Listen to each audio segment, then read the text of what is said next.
Hi, this is Michael Grant, using my, as usual, high-tech means of a handheld iPhone pointing at me. I've been asked to answer some questions from Reading Teen, Kit, who's a rather attractive young blonde young lady, and had some questions, so I'm going to answer them now. Hello, Mr. Grant. Your books were really great at just introducing something crazy new every time, even though there's six of them. They continue to blow your mind. And I was just wondering, did you have all the main points of the story mapped out before you started, like throughout the entire series? Or were there major events that you just sort of stumbled upon as you were going through the writing process? So, Kit's first question is, did I have the main points of the story mapped out before I started this six-book extravaganza? Oh man, if you knew how little I planned. No, no, I didn't plan anything. I had this kind of vague idea. I'd already written book one before I talked to my publisher and tried to get him to buy in. So obviously I knew how book one was going to work out. But in terms of planning in advance, I never plan anything. I make it up every day as I go along. I do that first of all because I suck at planning, but second of all because if I plan, then you're going to be able to do an easier job of figuring out where I'm going. But see, if I make it up every day as I go along, if I don't know where I'm going, then you don't start sensing the outlines of it. In other words, you're not going to be able to anticipate me as easily because I can't anticipate me as easily. And I like that because I want you to be surprised. On to question two. It seems to me like most of the characters' powers they were developed under like a desperate need for them. Lena was dying and she healed herself and Sam was afraid of the dark so he could create light. Is that true? And if so, how do Diana and Astrid's powers sort of tie into that? So question number two from Kit. This is actually an interesting thing. She's suggesting that the powers were developed as a consequence of specific great need. Gosh, I wish I were that organized.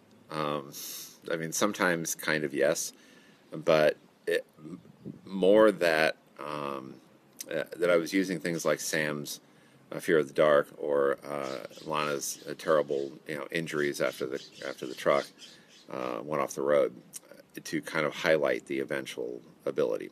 So it's a little bit of a cart before the horse thing there, and I think it's because I didn't go at it with any specific idea of this is how I'm going to do this. I'm going to construct this in such a way that the powers have meaning.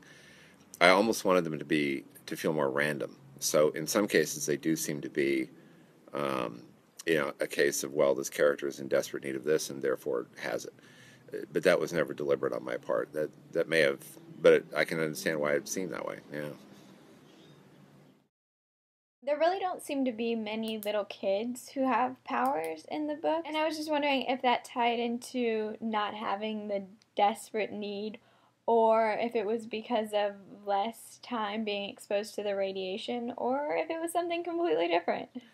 Um, a couple of reasons for this. So first of all, anytime you try to analyze what a book is about, 90% of the answer is because the writer needed it to be that way for the construction of the book.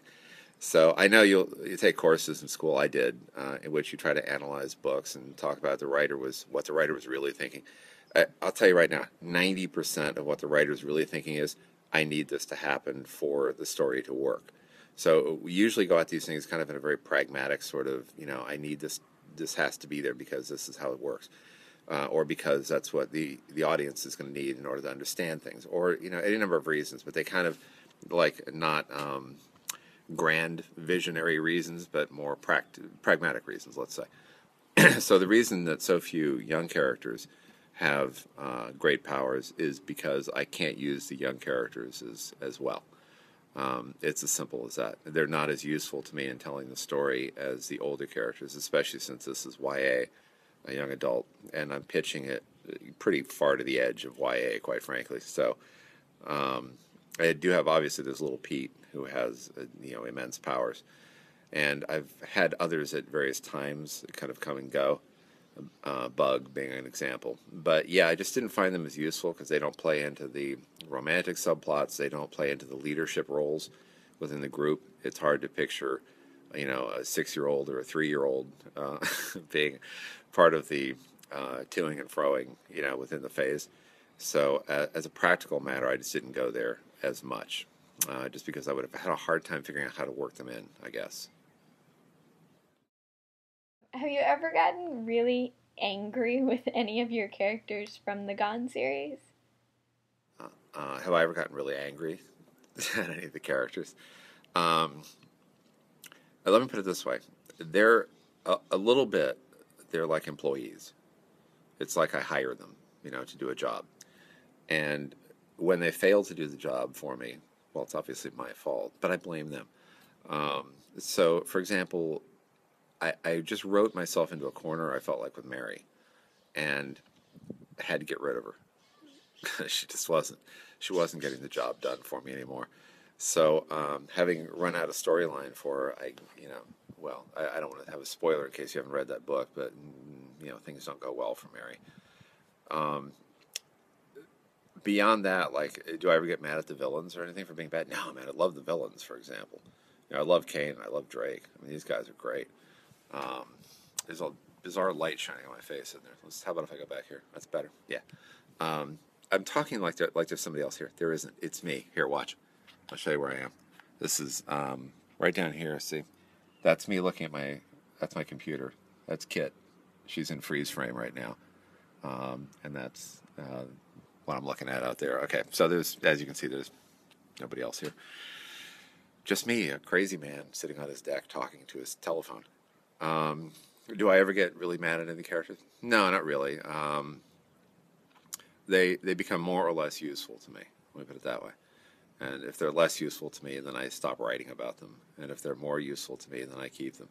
I've been irritated at myself for writing myself into blind alleys at times, but I have to take responsibility for my own actions.